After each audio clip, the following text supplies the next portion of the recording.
To you first, क्या ये पहले से ही तय था कि चुनाव के पहले जेजेपी बीजेपी अलग हो जाएंगे? जो जाट वोट पहले शायद नहीं जा रहा था बीजेपी को, वो जेजेपी थोड़ा कांग्रेस से ले लेगी, क्या इसके अनुमान क्या है शरौन जी?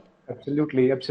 It is premeditated and it was well deliberated event, which I have in fact spoken on 10th of June when I wrote an article about this, that this is going to happen and it is inevitable. The alliance is fixed going to match, break. Ravinder ji, fixed match, fixed match, absolutely fixed match. अब देखिए Preeti ji, important बात क्या है कि JJP का हम जिक्र कर रहे थे ब्रेक से पहले। जेजेपी अभी 2 दिन के बाद या 3 दिन के बाद ट्रस्ट वोट सीक करना पड़ेगा नायब सिंह सैनी को। उस केस में what will the JJP do? Will they stand with and they join hand with the Congress party, और they will stand with the BJP, और दे विल वॉक आउट? इसके केस में अगर उन्होंने वॉक आउट तो करेंगे नहीं, JJP will not issue any whip issue नहीं करेंगे तो उनका डिफेक्शन बच सकता है। अगर उन्होंने विप इशू किया तो उनके पार्टी डिफेक्ट हो जाएगी। तो ये जो प्रीमेडिटेटेड हम लोग बोल रहे हैं वो एक बार फिर से आपको फ्लोर ऑफ द हाउस पे देखने को मिलेगा 2 या 3 दिन के अंदर। तो बीजेपी जेजेपी के लिए बहुत मुश्किल स्थिति है ये। बीजेपी ने बहुत आसानी के साथ अच्छे अपने कार्ड्स खेले हैं और पूरा ब्लेम डाल दिया है जेजेपी पे कि जो भी प्रॉब्लम्स हुई हैं सरकार के दौरान, जो भी करप्शन हुआ है उसके लिए जेजेपी रिस्पॉन्सिबल है। और अब जो क्लीन स्लेट के साथ एक नया मुख्यमंत्री है, उसका कैबिनेट है और इन लोगों का पास ट्रैक बिल्कुल ठीक है। अब देखिए हरियाणा के ये पहले मुख्यमंत्री खट्टर साहब थे जिनके कार्यकाल में इतनी ज्यादा वॉयलेंस हुई, इतने ज्यादा लोग, चाहे वो जाट आरक्षण का मसला हो, चाहे वो किसान आंदोलन का मामला हो, इतनी ज्यादा वॉयलेंस हुई है। संत रामपाल का इशू हो जिसमें लॉ एंड ऑर्डर बिल्कुल कोलैप्स कर गया था, और राम रहीम का मामला हो जिसकी कितनी बड़े भयंकर वॉयलेंस हम लोगों ने देखी। हरियाणा जो है एक बहुत पीसफुल स्टेट है और इस तरह की वॉयलेंस हम लोग इतिहास में देखने को नहीं मिलती है प्रीति जी। लेकिन जो वॉयलेंस को टैकल नहीं कर पाए, उसके बाद करप्शन के इशू, कोविड के दौरान शराब का इतना बड़ा एक घोटाला हुआ, वो करप्शन का इशू इतना ज्यादा हुआ, बेरोजगारी में हरियाणा नंबर 1 पहुंच गया है।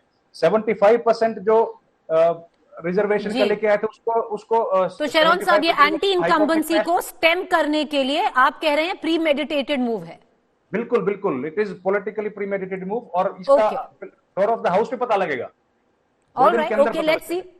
Okay, I'll just come back to you, Ravinder ji. Bringing in Mahima Singh, national spokesperson, Siddharth Yadav, spokesperson BJP. Siddharth Yadav, if the chief minister was doing exceptionally well, which as per the prime minister he was, yesterday the prime minister said so while inaugurating the Dwarka Expressway, the question arises, what was the need to change him in 24 hours then? What went so horribly wrong that you had to pull off Mr. Khattar and replace him with Mr. Saini? Preeti, you are counting the hours since the yesterday's rally after the inauguration of Dwarka Expressway. But how changes happen in Bharatiya Janata Party is a process which must be known by senior journalists like you.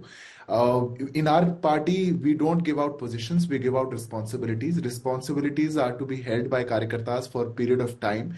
Manohar Lal ji held this responsibility for a long period. He was a very successful chief minister of this state and he did tremendously well while being the chief minister. Now the responsibilities are changing. A new face is coming in, a younger face is coming in, and he has taken over the baton and he is going to take forward the legacy of development work of a no kharchi parchi sarkar.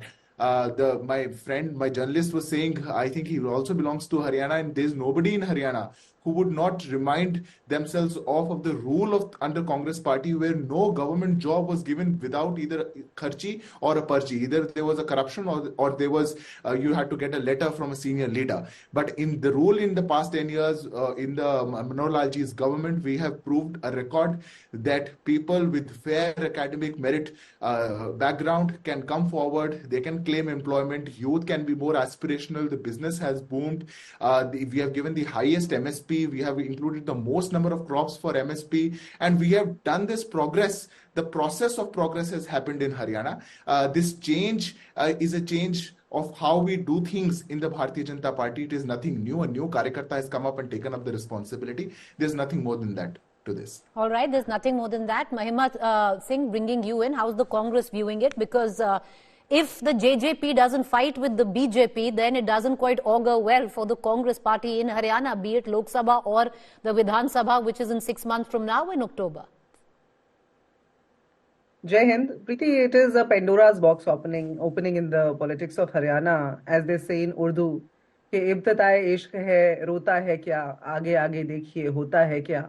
I was hearing the BJP spokesperson and I was appalled because he said it's a Karyakarta of the BJP exiting the post and it is a Karyakarta of the BJP taking in. I mean, look at the way they perceive the democracy, the constitutional values, the political setup, the parliamentary political setup of this country.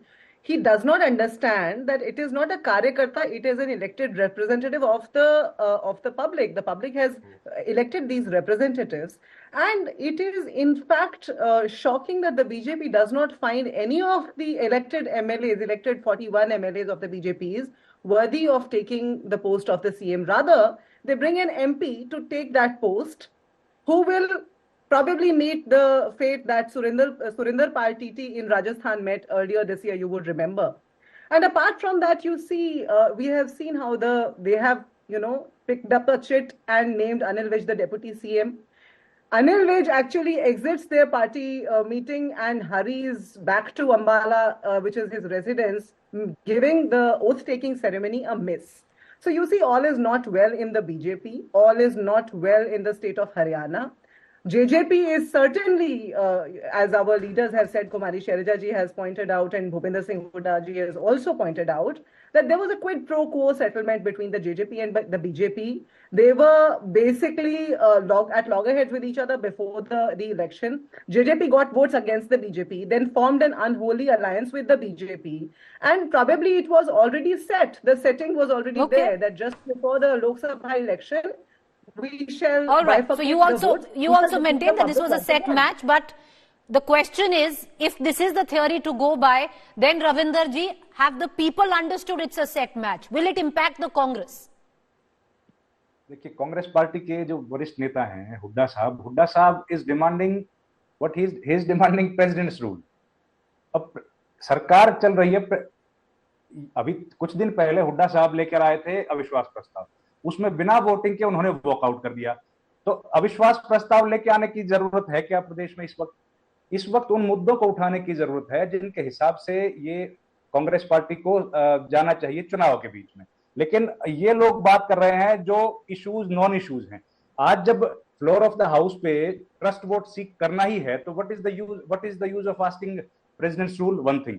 दूसरी, सिद्धार्थ जी ने जो कहा है कि BJP के कार्यकर्ताओं को एक मौका मिला जाता है, तो बीजेपी के एक बड़े कार्यकर्ता थे अनिल विज साहब का तो नाम ही नहीं आया साहब. वो तो 91 से एमएलए हैं. जिस क्षेत्र को रिप्रेजेंट करते हैं, सुषमा स्वराज के बाद उन्होंने उसको रिप्रेजेंट किया है. उनको तो कोई मौका मिला ही नहीं है इस सरकार में. तो ये सिर्फ what I can see from the eyes of a journalist is this is the politics of the BJP only to divide the community and the society of the state, and which is happening very clearly that they are putting responsibility on the face of the OBC person by giving the charge of the chief minister's post. उसमें भी देखिए, उत्तर हरियाणा से लेके आए सिद्धार्थ जी, पूरा गुड़गांव, महेंद्रगढ़, रेवाड़ी के जो यादव बहुल इलाका है उससे कोई विधायक नहीं बनाया, कोई विधायक को मुख्यमंत्री मंत्री नहीं बनाया गया.